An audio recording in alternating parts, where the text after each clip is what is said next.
All right, I think we're all set for the next session. I hope you all enjoyed the coffee break and the chance to meet some of the colleagues floating around the hotel. You are now on our data and analytics session. For the next 50 to 60 minutes, we're going to concentrate our discussion around putting data to work at a time of crisis. And basically, we're going to be touching on two important aspects. The first one, how to deal with customers at the time where they need it more and navigating the uncertainty. We're going to have a second segment that discusses how to do data predictions of passenger demand with new data sources while keeping an eye on compliance and data privacy. I will keep it super short and introduce to the floor Xavier Lagardelle, Group Head of Data Strategy at Lufthansa Group, to deliver a keynote on how to build a customer-centric airline. The floor is yours.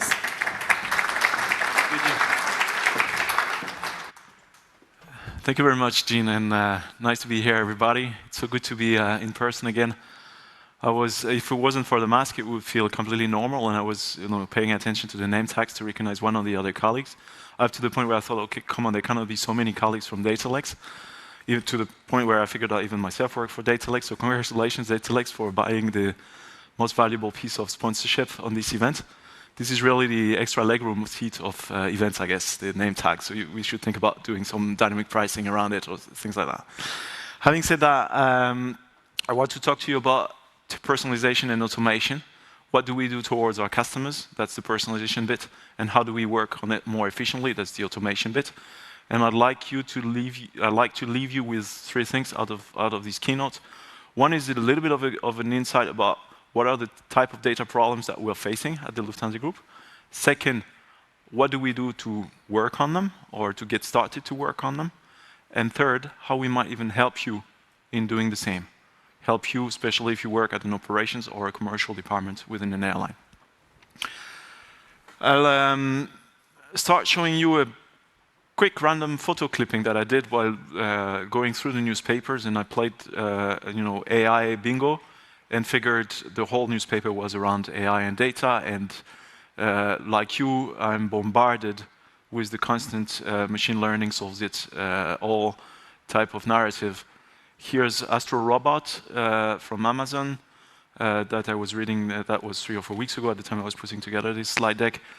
I wish I had been able to use today's news paper front page from the FT, which speaks again about how Amazon and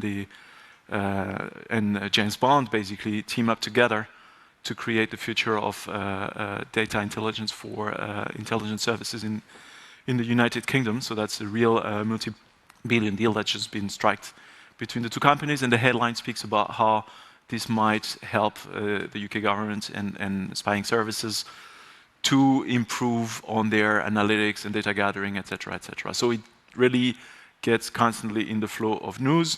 Also, for instance, that's another British example. That's DeepMind doing something finally useful. That's predicting what's the weather like in the next 15 minutes. In partnership again, and I'm reading the FT European edition, therefore there are quite some British news, teaming up with the Meteorological Service in Britain. An Asian example, which also gives the feeling that everything is data related and at your fingertips, that's SenseTime. They will list on the Hong Kong Stock Exchange relatively soon, and they're equipping Chinese cities with machine vision techniques that enable what is called their preventive policing, which is about detecting faces and issuing police reports to those, for instance, breaking car laws. My point here is that AI is everywhere, is at least everywhere in the newspapers and everywhere if you hear from the pure players, and in that sense, Amazon, DeepMind from Google, or specialist companies are pure players that are really taking the headlines with pure machine learning plays in full legitimacy. We, as an airline, we at the Lufthansa Group, we do something that includes this, but that goes also beyond. I would dare to say we don't do artificial intelligence, we do augmented intelligence. So we take the best of whatever data techniques are there, and we are not the ones that invent the algorithms. We have the data, and we connect to whatever algorithms the cloud platform is there to leverage, in order to increase, to augment, that's the augmented intelligence bit, the service, the intelligence of our users that are themselves serving the customers. So that's the link to the introduction of Jean that was saying, how do we sort of focus our insights on the customer in the middle of the pandemic? I want to take you through this logic about how do we build, to start with a data organization, data teams, how do we build data processes that would enable us to leverage data by equipping our users that deliver the service for them to render the best service to our end customers. So this is a simple screenshot about flight history, a screenshot from one of our websites, but it could be a screenshot from any airline in the room, really, nothing crazy about it.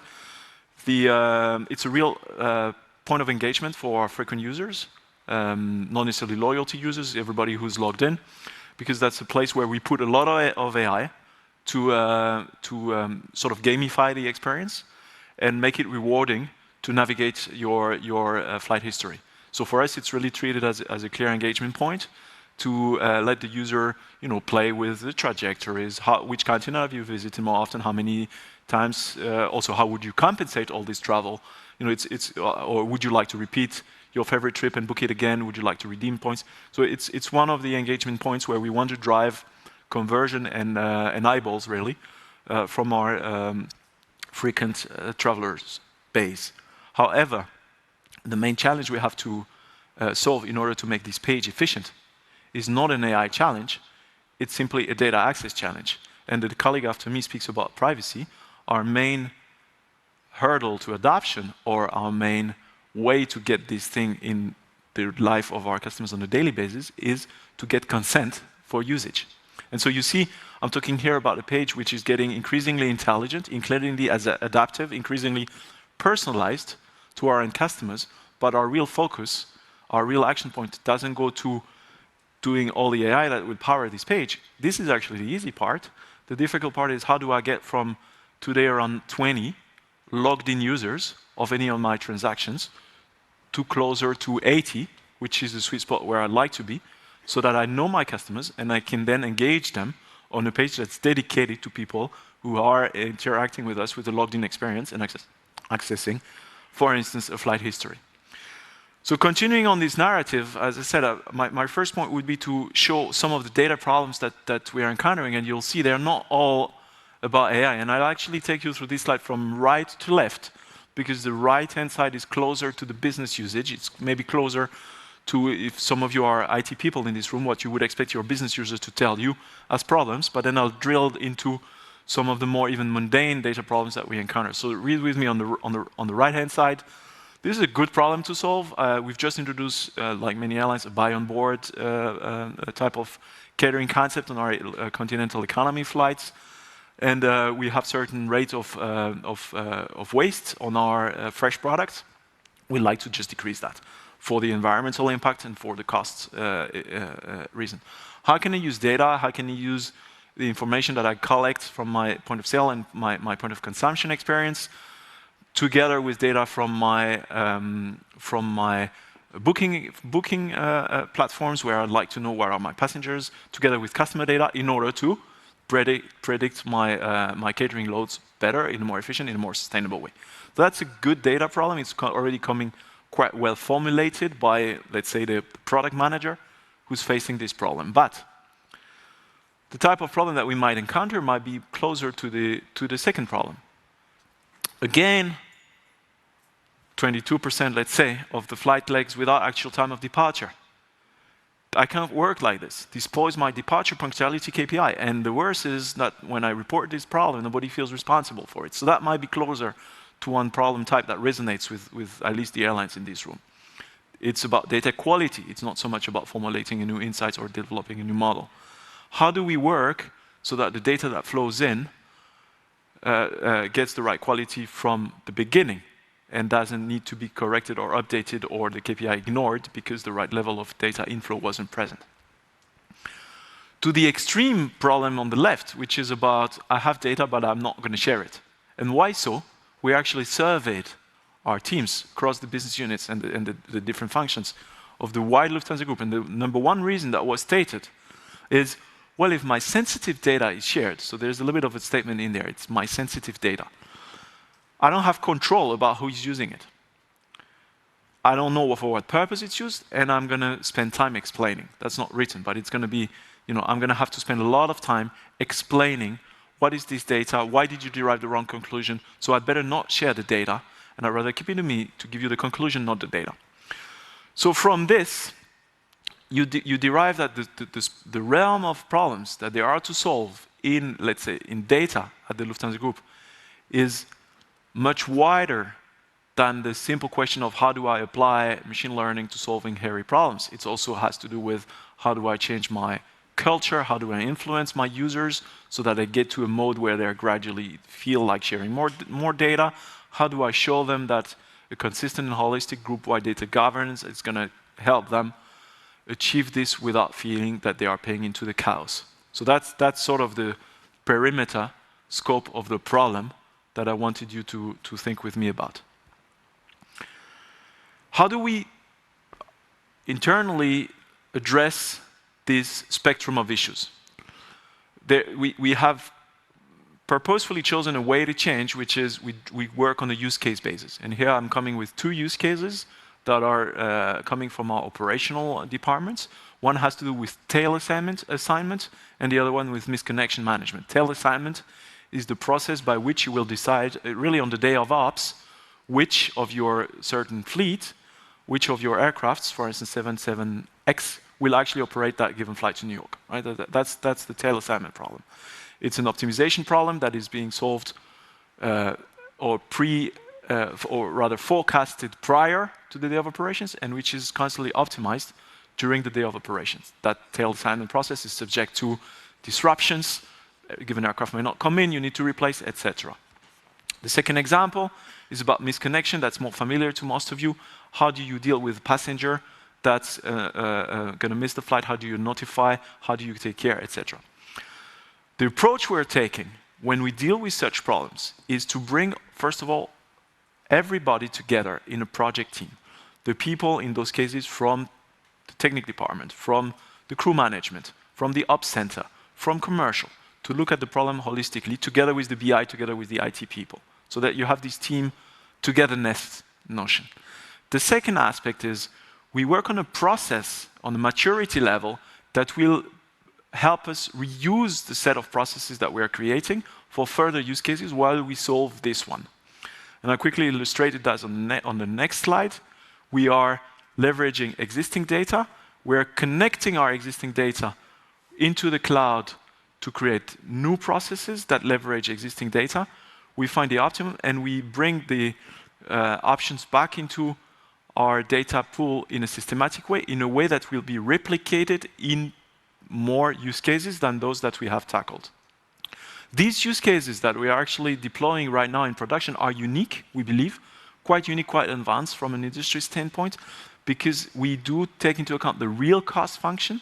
This is why actually these problems are an AI problem, because the level of real-world insights that we take into the combinatory problem that we are addressing here is just too large to solve without heuristic, without a learning process. So we take the real cost functions of our aircrafts, passenger opportunity costs, etc., and we address the problem at a complex system-wide level. And if you're interested, I'm happy to chat a little more as to why this is a very complex problem and how do we solve it in a way that is dedicated to the use case, but also then generalized into potentially more use cases. Through these use cases, I wanted to, and I would like to leave you an impression of these pillars of change for data at the group-wide, at the company-wide level. What do we need to action when it comes to making sure that we address the problems that I spoke about earlier in a systematic way? We, of course, need to work on the process and the data. That's about implementing fair data model, findable, accessible, interpretable, reusable. It's about increasing the quality level, like in my actual departure time example. It's about assigning data roles. It's about specifying your data layers. But that's clearly not enough. That's just the beginning. The technology piece means, as I illustrated, brings a lot of connections, and cloud helps this to sort of move past legacy systems into the cloud, bring those connections, and enable insights for also the non-experts while delivering a working experience that's rewarding to the experts. And with this, I segue to the last point. Mindset and culture and skills are the most important thing in enabling this change. And when I speak about skills, I speak about not only acquiring skills on the market, which we are glad that we are still able to do, even during the pandemic, but also training and reskilling some of our users who are not prone to working on the basis of data. I need to learn how the new insights that would be delivered, for instance, from my tail assignment use cases, will pay into their work. And as I said, we have developed that approach in a rather systematic fashion, which help us deliver across the board use cases. When I say across the board, sorry, I mean across the Lufthansa Group, which is wide enough. We have developed this methodology to address use cases while lifting the game on these three pillars. And we feel confident even telling the industry we are able to do it on behalf of use cases that are not necessarily use cases from the Lufthansa Group Airlines. So we've, for instance, with one of our subsidiaries, ZeroG, that's a company dedicated to AI work. We've worked with the point-to-point airline and developed an entirely new revenue management system that helped us boost performance, even in the difficult times that we are facing now, 4% compared to measurable, comparable time period. And so the insight here is that the ability that we have developed internally for our internal work to address systematically the different pillars of a data transformation, that we're now happy to engage with you guys from the industry and first of all get your feedback on the approach and potentially even work on projects with you. Thank you.